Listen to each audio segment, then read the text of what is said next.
Dr. Mark Everly should have been dead. The last thing he remembered before waking up on an alien world was his shuttle spiraling into the gravity well of an uncharted exoplanet. The instruments had screamed at him, the alarms had blared, and then blackness. There should have been fire, pain, the cruel suffocation of the void. But instead, there was this. A soft bed of moss, the scent of unfamiliar flowers, and a face unlike any he had ever seen. The woman, no, the being, kneeling over him was otherworldly in the purest sense. Her skin shimmered with an iridescent hue that shifted between deep violet and ocean blue, almost like liquid dusk poured over a humanoid form. Her golden eyes, slit-pupilled like a serpent's, were filled with something strange. Curiosity, concern, perhaps even wonder. Mark tried to sit up, but a gentle hand pressed against his chest.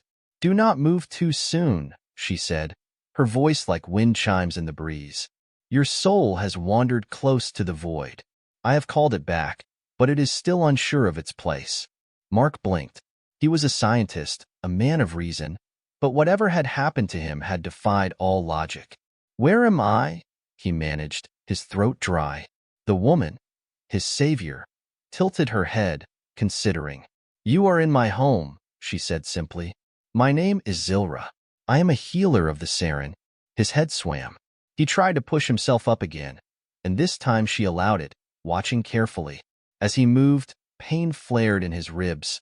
A deep, bruising ache, but nothing life-threatening. That, too, was a mystery. He had crashed, hadn't he? "You should not be alive," Zylra murmured, as if reading his thoughts. "But I would not let you go." Mark spent the next few days recovering in Zylra's dwelling, a structure made from woven fibers of bioluminescent plants, nestled within a lush, otherworldly jungle. The air was thick with the scent of alien flora, some of which pulsed faintly with light, creating a constant dreamlike twilight. Zylra nursed him back to health with a combination of strange, iridescent herbs and something else, something more. He could feel it when she placed her hands on his wounds, a warmth spreading through his body, an impossible acceleration of cellular regeneration. "You're using some kind of advanced biotech?" he asked on the third day, as he marveled at the near-complete healing of what should have been critical injuries. Zylra merely smiled, tilting her head. "It is not technology," she said. "It is simply what we are." The Saren were unlike any species he had encountered in his years of studying xenobiology. Their connection to life itself seemed deeper, as if they could speak to the body, to the very essence of a living being, and coax it into harmony. Mark was in awe, and yet there was something in Zylra's eyes, something troubled. One night, as they sat outside her dwelling beneath a sky riddled with unfamiliar constellations, he finally asked, "What's wrong?" She hesitated, fingers grazing the glowing petals of a flower beside her. "You are a healer, yes?" Mark nodded. "I'm a doctor." She exhaled softly. "Then you know the pain of watching something you love wither."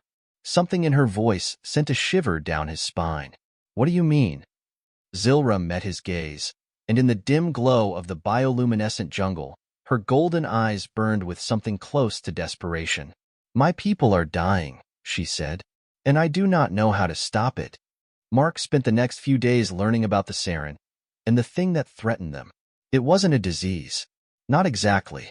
It was something worse. Zylra took him to the heart of her village, where other Saren gathered, elegant, luminous beings that moved with a kind of effortless grace. They welcomed him with curiosity, but also sadness. "They are afraid," Zylra whispered. "We all are." The cause of their fear was revealed that very night.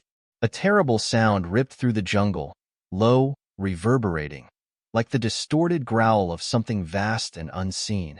The Saren immediately fell into hushed whispers, retreating into the shadows of their dwellings. Mark's pulse quickened. What the hell was that? Zylra's expression was grim. "They come at night. They hunt us." Before he could demand more answers, another sound cut through the air, a scream. Zylra moved before Mark could even think, and he followed, heart pounding. They rushed toward the source of the noise, deeper into the jungle, where a Saren woman lay crumpled against the roots of a towering, glowing tree. She was still alive, but barely.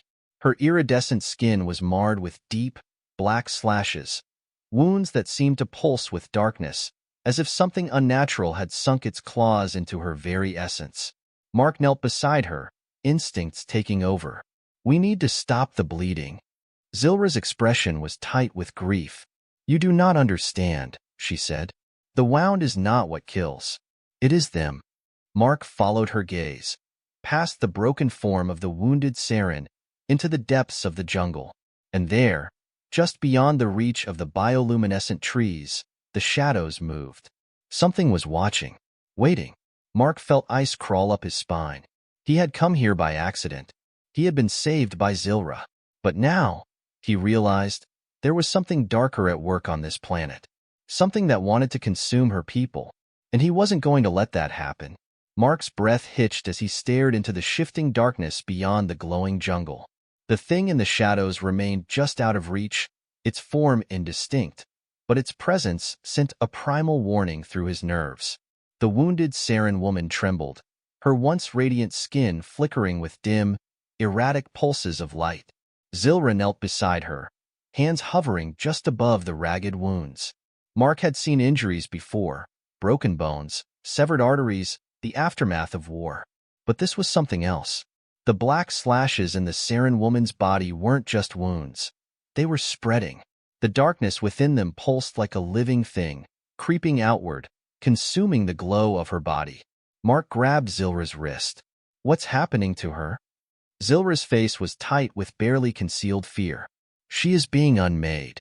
A guttural sound rumbled from the shadows, deep and hungry. Mark barely had time to register movement before something lunged. The jungle exploded into chaos. Zylra twisted, throwing out her hands. A wave of shimmering light erupted from her palms, washing over the clearing like a radiant tide. The dark shape recoiled with an ear-piercing shriek, vanishing back into the shadows. Mark caught only a glimpse, black, elongated limbs, shifting like smoke, yet unervingly solid. A face, or what should have been a face, hidden beneath a writhing mass of darkness. Then it was gone. Silence settled over the jungle. Mark exhaled, his heart pounding. What the hell was that? Zylra stood slowly, her golden eyes fixed on the spot where the creature had vanished. "A Vorak," she said, voice heavy with loathing. Mark wiped sweat from his brow. "And that means?" Zylra finally turned to him, her expression grim. "They were not always this way." She knelt beside the injured Saren, her glowing hands pressing against the dark wounds. The black tendrils fought against her touch, writhing like living parasites. Zylra gritted her teeth, sweat beading on her forehead. The light from her hands intensified, forcing back the darkness, until, at last, the wounds stilled. The injured woman gasped, shuddering, but the creeping blackness had stopped spreading. Zylra slumped, exhausted. Mark steadied her. "You stopped it," he said. "For now." She looked up at him, voice barely above a whisper. "But we are losing this fight." They carried the injured woman back to the village, where other Saren gathered, their luminous forms dim with fear. Mark stood beside Zylra as she explained what had happened. He didn't understand their language fully, but he didn't need to. Their reactions, gasps of horror, murmurs of grief, told him everything. One of the elders, a Saren with deep, amethyst-hued skin, stepped forward. He regarded Mark with quiet intensity before turning to Zylra. Their conversation was brief, urgent. When it ended, Zylra exhaled heavily and turned to Mark. "They want to know why you are here." Mark ran a hand through his hair. "That makes two of us." Zylra hesitated. "The Vorak were not always hunters," she said after a moment. "Long ago, they were like us, beings of light, connected to the flow of life. But something changed them. A corruption. A hunger." Mark frowned. "A disease?" Zylra shook her head. "Not in the way you understand. This is not an infection of the body. It is an affliction of the soul." Mark crossed his arms. "I don't believe in souls." Zylra's golden eyes locked onto his, unreadable. "Then you do not believe in yourself?" The words struck deeper than Mark expected. He had spent his life mending flesh, treating symptoms, relying on science. But here, on this alien world, those rules didn't seem to apply. He sighed. All right, let's say I keep an open mind. Can it be cured? Zylra glanced at the injured Saren woman, who was resting fitfully in a bed of woven silk-like fibers. I do not know, she admitted. We have tried for generations. But the Vorik only grow stronger. Mark processed that. The Vorik had once been like the Saren, peaceful, luminous. Something had twisted them, turned them into predators. But what? He had to find out. Mark wasn't the type to sit still while people, alien or not, were dying. If the Vorik were once like the Saren, then there had to be a reason for their transformation. And there had to be a way to stop it. Zylra led him to the edge of the village, where towering stone monoliths jutted from the ground, covered in bioluminescent glyphs. This place is forbidden, she said. But if you truly wish to understand, this is where the truth sleeps. Mark stepped forward. The air felt wrong here. Thick, charged, like a storm waiting to break. Zylra placed her palm against one of the monoliths.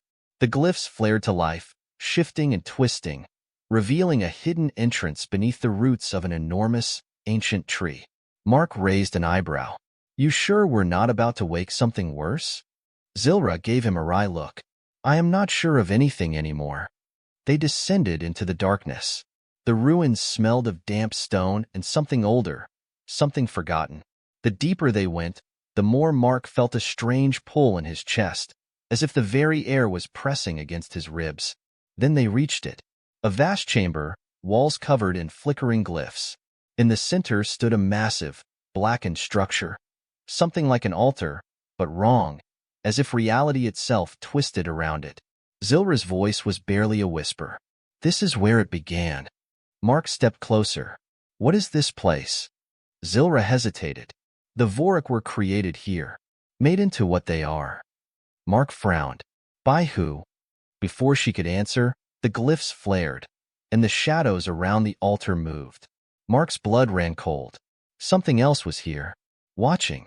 The air in the chamber thickened, pressing against Mark's skin like unseen hands. The shifting shadows around the altar coiled and uncoiled, tendrils of darkness slithering over the stone as if tasting the air. Mark clenched his fists. Zylra, he muttered. I think we just woke something up. Zylra's golden eyes were locked on the altar, her expression unreadable. No, she whispered. It was never asleep. A low, guttural murmur rolled through the chamber. Mark swore the darkness itself was speaking, not in words, but in something deeper, something felt rather than heard. A sensation, cold and ancient, slithered through his mind, brushing against his thoughts like fingers trailing over exposed nerves. They have forgotten us. Mark stiffened. The voice, if it was a voice, was inside him. Zylra inhaled sharply, and Mark knew she heard it too. They cast us away. They let the light consume them. But we remember. Mark turned to Zylra. What the hell is it talking about? Zylra swallowed. The Vorik were not changed by chance. They were made this way, by our own ancestors. Mark's stomach twisted. Why? Before she could answer, the shadows lunged. A mass of writhing blackness burst from the altar, moving faster than anything Mark had ever seen. Zylra cried out as she threw up a hand, a brilliant flare of golden light erupting from her palm. The darkness recoiled, hissing as it struck the stone walls like a living tide. Mark grabbed Zylra's arm and pulled her back. Time to go. The chamber trembled.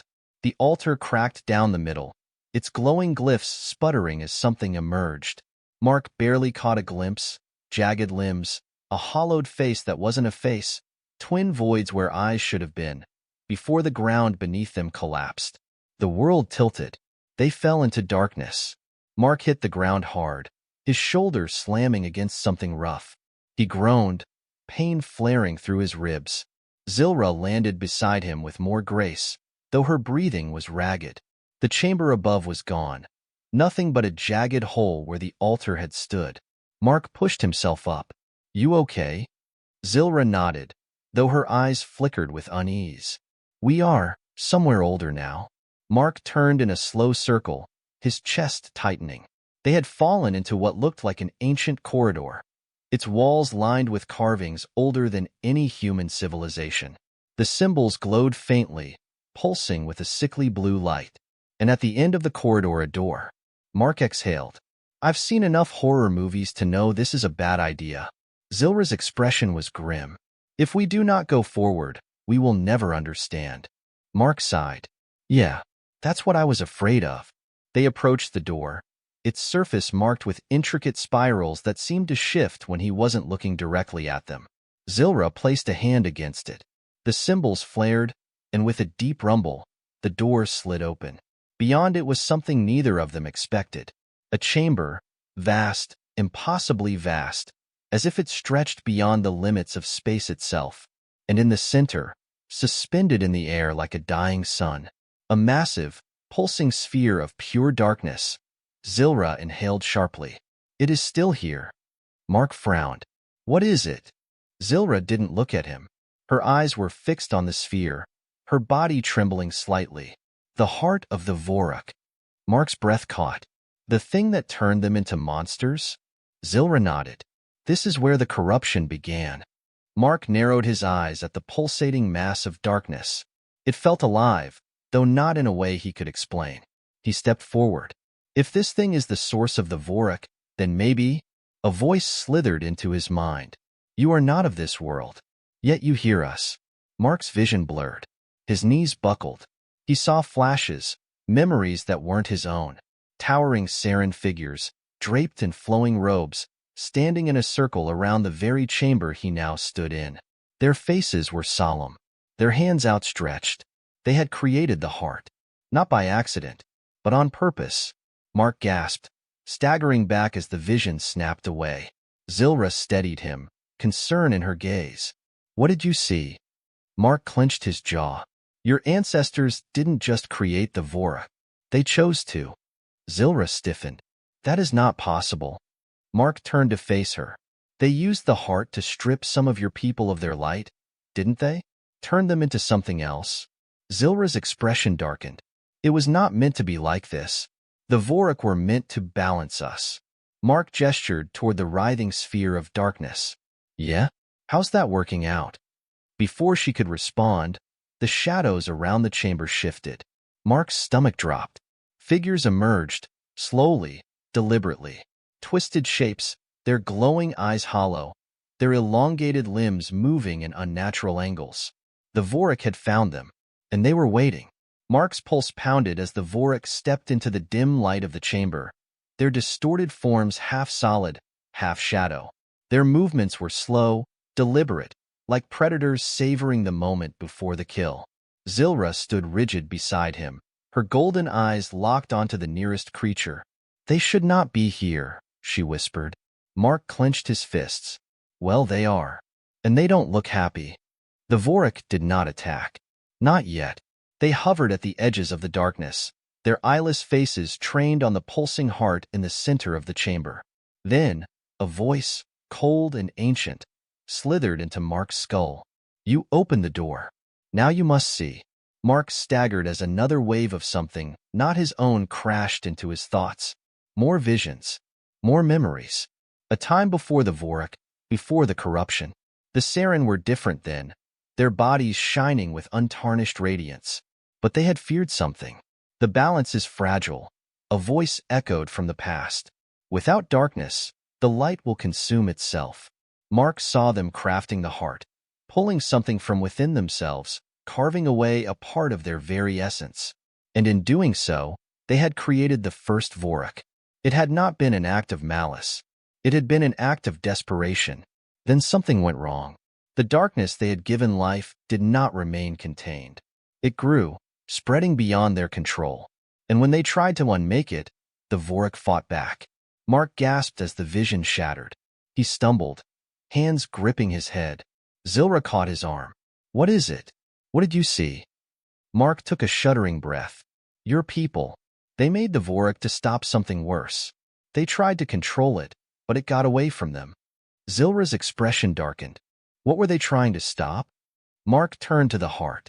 It pulsed, its shadows writhing like a living thing. And then he understood. The Vorik were not the true enemy. They were only the first line of defense. Something else, something worse, was sealed within the heart. And now, it was waking up. The Vorik around them shifted, their bodies tensing. For the first time, Mark saw something beyond hunger in them. Hesitation. Zylra noticed it too. They are afraid. The thought sent ice through Mark's veins. What could possibly make these things afraid? Then, with a deep, resonating crack, the heart split open. A torrent of darkness erupted from within, not like the shifting shadows of the Vorik, but something deeper, more primordial. A whisper, colder than death, slithered through the air. They locked me away. But you have freed me. Mark felt something pull at him, as if the very air was trying to drag him into the abyss. Zylra grabbed his wrist. We have to run. But the Vorik were no longer watching them. They were kneeling. Mark's breath hitched. The creatures, these terrifying hunters, these twisted remnants of the Saren's past, were bowing before the thing emerging from the heart. A shape began to take form. Tall. Wrong. Its body was void. Not mere darkness, but the absence of light itself. And its eyes, if they could even be called that, opened. Mark felt his mind fracture. There was no malice in that gaze. No hatred. No hunger. Only emptiness. Zylra whispered, voice shaking. The Saren did not create the Vorik to balance the light. She looked at Mark, realization dawning in her golden eyes. They created them to contain this. Mark's stomach twisted. And now, it was loose. The thing, the devourer, took its first step. Reality shuddered around it. Mark had no words for what he was seeing. The Vorik, for all their horror, had still been alive. This thing was not. It was a void given shape, a being that did not exist in the way anything should. And it was hungry. The Vorik, still kneeling, raised their arms toward it in silent reverence. They were its creations, its first children. The devourer tilted its head. And then, without a sound, without a warning, the closest Vorik vanished. Not torn apart, not consumed, simply erased, as if it had never been. Mark's blood turned to ice. We need to go. Zylra hesitated only for a second before nodding. Together, they turned and ran. The chamber trembled, the very walls seeming to peel away as the thing behind them moved. Not chasing, simply undoing. They sprinted down the ancient corridor, glyphs flickering wildly around them. Mark's lungs burned, but the terror kept him moving. Ahead, the passage narrowed, then split into two paths. Mark skidded to a stop. Which way? Zylra's hands trembled. I do not know. The devourer's whisper slithered through the air behind them. Run. It will not matter. A sound, soft, almost gentle, reached Mark's ears. It took him a second to realize what it was. The stone beneath their feet was crumbling away. The devourer was not hunting them. It was simply removing everything in its path. Zylra grabbed his arm. This way. She pulled him left, and Mark followed without question. The corridor twisted, opening into a jagged tunnel that should not have existed. And then, light. A break in the stone above them. An exit. Hope surged in Mark's chest. Almost there. They reached the edge. Zylra leapt first, her luminous form disappearing into the jungle above. Mark was right behind her, until the shadows caught him. An invisible force yanked him backward, pulling him toward the growing abyss. Zylra's scream rang through the air. Mark! He clawed at the ground, but the pull was relentless. The devourer had no hands, no claws, only a presence that unmade all it touched. And it had claimed him. Zylra's golden eyes met his. Desperate. Then she reached for him. And for the second time, Mark Everly should have died. Mark felt the pull of oblivion tighten around his body, a force unlike anything he had ever encountered. It was not gravity, not pressure, not heat or cold. It was absence. The very idea of him was being erased. His vision blurred, the world dissolving into shadow. Then, Zylra's hand grasped his wrist. A pulse of warmth surged through him, sharp and sudden. He gasped as the suffocating pull lessened, the grip of the devourer momentarily faltering. Zylra's golden eyes burned with a fierce, desperate glow. "You are not lost." Mark barely registered what she was doing. Her other hand was pressed against his chest, and a wave of light erupted from her fingertips. It wasn't just illumination. It was something deeper, something that fought against the void. The devourer recoiled. For the first time, Mark felt something from it. Not hunger, not malice, confusion. He didn't have time to think. He grabbed onto Zylra with all his strength, and with one final pull, she wrenched him out of the collapsing tunnel. They tumbled onto the jungle floor, gasping, covered in dust and glowing fragments of stone. Behind them, the cavern imploded, swallowed whole by the expanding darkness of the devourer's wake. And then, silence. Mark lay on his back, staring at the alien sky, lungs heaving. He was alive. Somehow, against all logic, against all the rules of nature, he was still here. Zylra sat beside him, her hands trembling. "That should not have worked," she whispered. Mark turned his head toward her, still catching his breath. "Yeah? Well, I'm not about to start complaining." She shook her head. "No, you do not understand." She held up her hands, looking at them as if they belonged to someone else. "The light of the Saren does not resist the devourer. It never has." Mark frowned. "Then what just happened?" Zylra's gaze met his, something unreadable flickering in her golden irises. "I do not know." The jungle was eerily quiet. No movement, no distant calls of wildlife. It was as if every living thing had felt the awakening of the devourer and knew better than to make a sound. Mark sat up, testing his limbs. He felt fine. More than fine. Actually, he expected exhaustion, pain, the after-effects of whatever the devourer had done to him. Instead, he felt charged, like something was humming just beneath his skin. Zylra was watching him carefully. "You feel it too, don't you?" Mark exhaled. "Yeah. What the hell did you do to me?" She hesitated. "I saved you." But something changed. Before either of them could say more, a rustling in the trees snapped their attention outward. Mark's muscles tensed. Vorak. A small group of them emerged from the shadows, moving with their usual unnatural grace. Their eyeless faces turned toward Mark and Zylra, but they did not attack. Zylra's breath caught. They should be gone. Mark slowly rose to his feet. "What do you mean?" She kept her voice low, almost as if speaking too loudly would shatter the moment. "The Vorak are bound to the heart, to the devourer. They exist because of it. If it has fully awakened, they should no longer be." And yet, they stood before them, silent, watching. One Vorak stepped forward, taller than the others. Its elongated limbs moved with an almost ceremonial grace. It raised an arm, and for the first time, instead of a void-like hand, Mark saw something different. The faintest flicker of light pulsed beneath its skin. Zylra inhaled sharply. Impossible. Mark's mind raced. The Vorak had always been creatures of shadow, born from the corruption of the heart. But now, something in them had shifted. And the only thing that had changed, Mark swallowed. "Zylra, when you pulled me out, when you used your light, what if it didn't just push the devourer back?" She turned to him, frowning. "What do you mean?" Mark looked at the Vorak leader, whose body was no longer just pure darkness, whose veins shimmered, faintly, but undeniably, with something else. "I think you started something." Zylra's face paled. "No," she shook her head. "That cannot happen." Mark raised an eyebrow. "Why the hell not?" "Because," she said, voice tight with fear, "if the Vorak are changing, it means the devourer is changing too." A distant, resonating boom shook the ground. Mark felt it, deep in his bones. The Vorak leader tilted its head toward the horizon.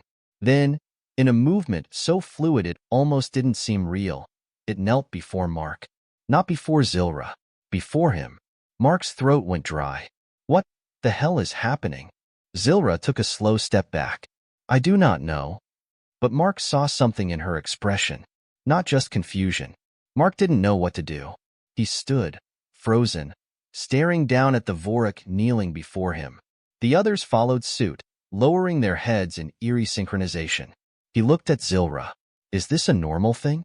Because I don't think I signed up for an alien cult. Zylra didn't respond. Her eyes were wide, focused beyond the Vorak. Mark turned, and his stomach dropped. Far in the distance, above the shattered remains of the cavern where the Devourer had been sealed, something moved. A shape, barely visible against the alien sky. Massive, shifting, watching. Two glowing voids, eyes that were not eyes, had opened above the horizon. The Devourer saw them. Mark's body felt impossibly heavy. His breath came in short, ragged bursts. It wasn't just fear. It was something deeper. The Vorak leader slowly lifted its head, locking its eyeless gaze onto Mark. And then it spoke. Not in words, not in sound, but in a whisper that curled into the back of his mind like a burning thread. You are touched by the light. And now, the dark will claim you. The sky above them rippled. A shadow stretched from the horizon, moving impossibly fast. Mark had no time to react. The world around him collapsed into darkness. Mark was falling. No, not falling. Falling required direction, gravity, something. But this was nothingness. It wasn't cold or hot. It wasn't vast or small. There was no sense of movement, no up, no down. It was the absence of space itself, an unmaking of existence. Mark opened his mouth to scream, but he had no body. He had no voice. He had no self. Then, something yanked him back. Pain. Searing, burning pain as reality slammed into him all at once. Mark's eyes snapped open. He was somewhere. Or was he? A sky stretched above him, but it was not the sky of Zylra's world. It was black, deeper than any night he had ever seen, and riddled with holes. Holes that should have been stars but were instead wounds in the fabric of existence. And beneath him? Not ground. A mirror. No, not a reflection, but a surface of pure, rippling void, stretching endlessly. Mark pushed himself up, his hands sinking into the darkness like liquid. He gasped. His hands, they were wrong. Not flesh. Not entirely. They shimmered, just like the Vorak. Mark's breath came fast, ragged. He lifted his arm to the dark sky, watching the shifting veins of light flicker beneath his skin. He had changed. You have touched the balance. The voice wasn't spoken. It was placed inside his mind, ancient and without form. Mark spun, heart hammering. And there it was, the Devourer. It stood at the edge of the rippling void, its towering form shifting like smoke given shape, its twin eyes fixed upon him.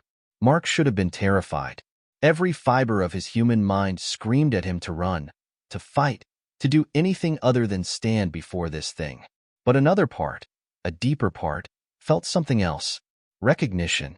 Mark's hands curled into fists. Where the hell am I? The Devourer tilted its head. Between. Where light and shadow are neither whole. Mark exhaled sharply. That doesn't answer my damn question. The Devourer took a slow step forward, its weightless form making no sound. You are no longer what you were.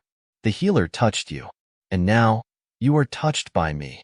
Mark's stomach twisted. He knew what Zylra had done, how her healing light had somehow pushed back the Devourer's pull. But it hadn't just saved him. It had changed him. Mark shook his head. No, I'm still me. I'm still.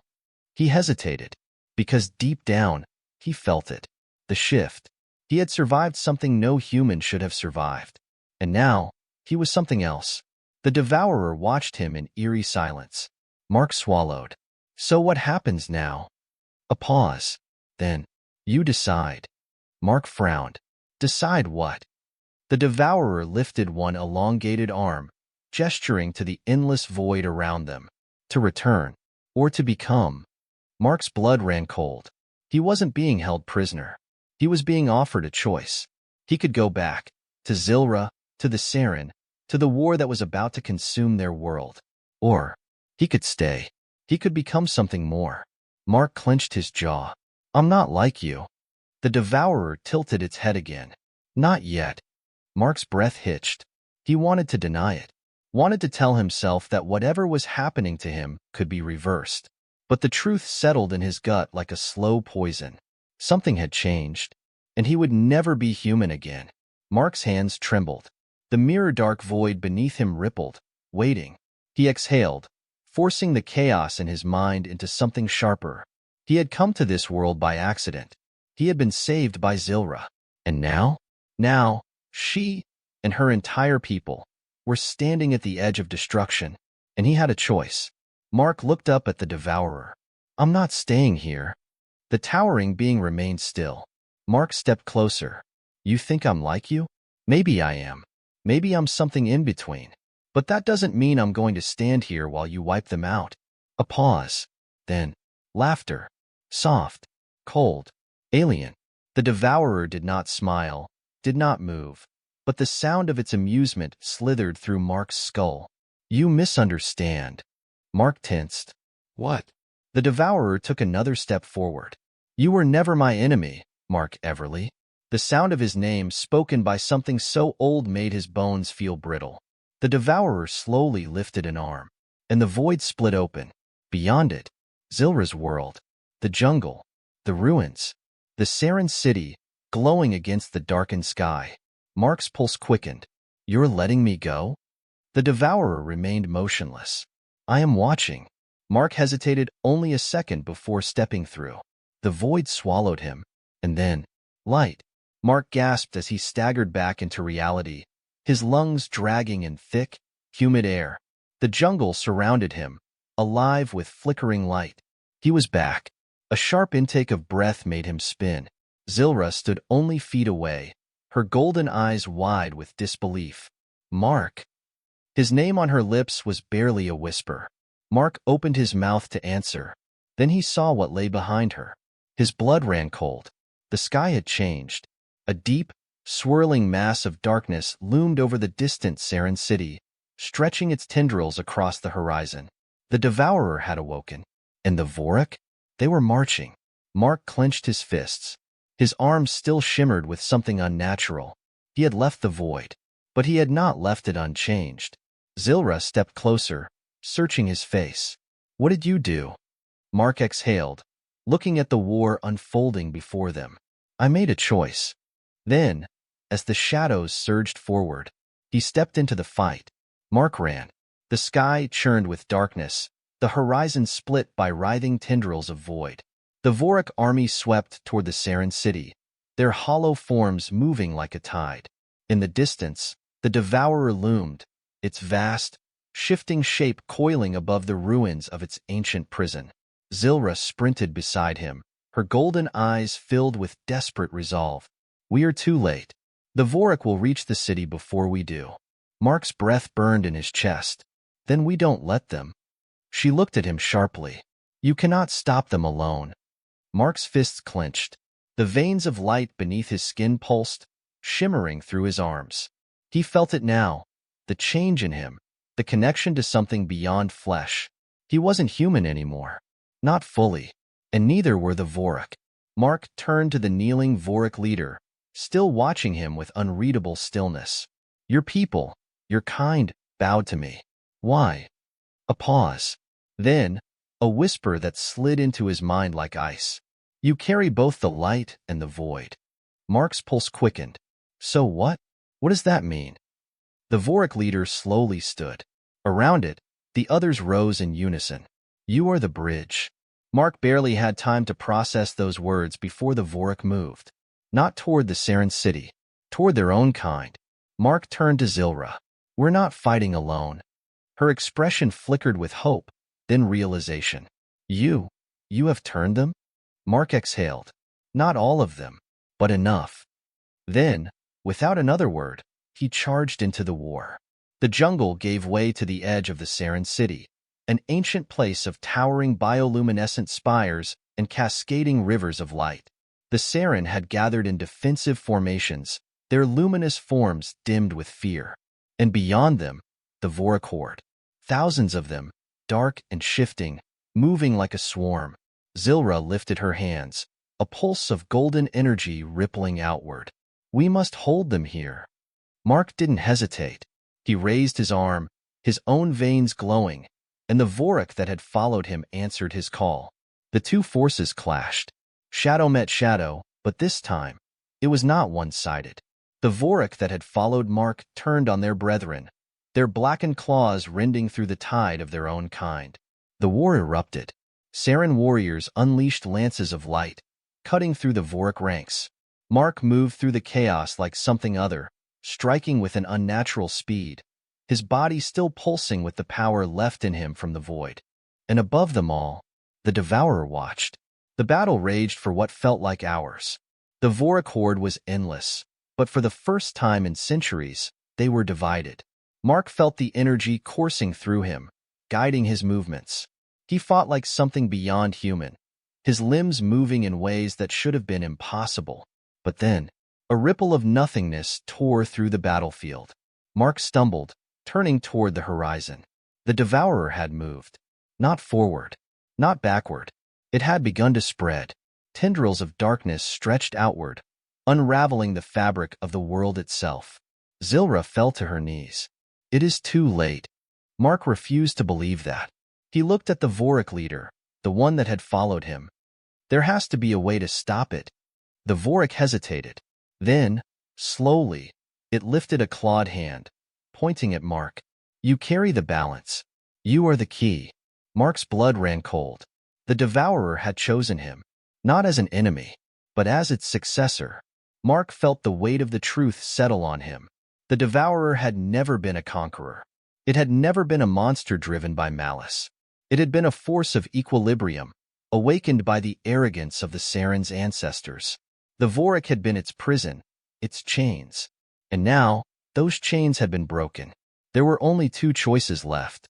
Let it consume everything, or take its place. Zylra grabbed his arm. Mark, what is happening? He looked at her. Really looked. She had saved him, brought him back from the brink of death, given him a second chance. Now, it was his turn. Mark slowly pulled away. His veins shimmered, golden light and abyssal darkness intertwined. I can stop this, he said, but I can't come back. Zylra's face twisted with anguish. No, there has to be another way. Mark smiled softly. If there was, you'd be the one to find it. The Devourer moved. Mark stepped forward, and the world collapsed around him. Darkness. But this time, he did not fall. He stood. Mark turned. The Devourer towered before him, its form shifting, unraveling, waiting. Mark inhaled, and then he stepped into it. The abyss tore through him, rewriting his very being. He felt everything, the pull of existence, the weight of balance, the crushing burden of entropy and creation intertwined. And then he opened his eyes. The war had stopped. The Vorik froze in place. The Devourer, or what had been the Devourer, was gone. And in its place, standing in the center of the battlefield, Mark Everly. But he was no longer Mark Everly. He was something else, something new. A hush fell over the Saren city. The Vorik knelt before him, their allegiance unquestioned. Zylra stepped forward, her hands trembling. Mark. He turned to her. His eyes, no longer human, met hers. A soft smile ghosted his lips. It's over, he said. His voice was still his own. But behind it, there was something deeper. A presence. A weight. Zylra swallowed hard. And you? Mark looked at his hands. Still glowing, still not fully real. I keep the balance now. He was the bridge. Not human, not Vorik, not Devourer, but something between.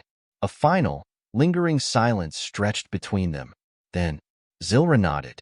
Not in sadness, not in grief, but in understanding. Mark turned, lifting his hands toward the Vorik army. The void shimmered, shifting in response.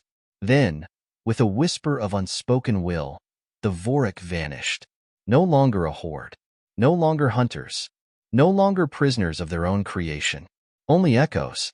Mark cast one final glance at Zylra. Then, he stepped into the void, and was gone. The war never came. The Vorik were no longer a threat. The Saren city stood, untouched, beneath a sky that no longer churned with darkness. Zylra often looked to the horizon, where the shadows used to stretch, but they did not return. And neither did he. But sometimes, when the night was quiet and the air was still, she could feel him, watching, guarding, keeping the balance.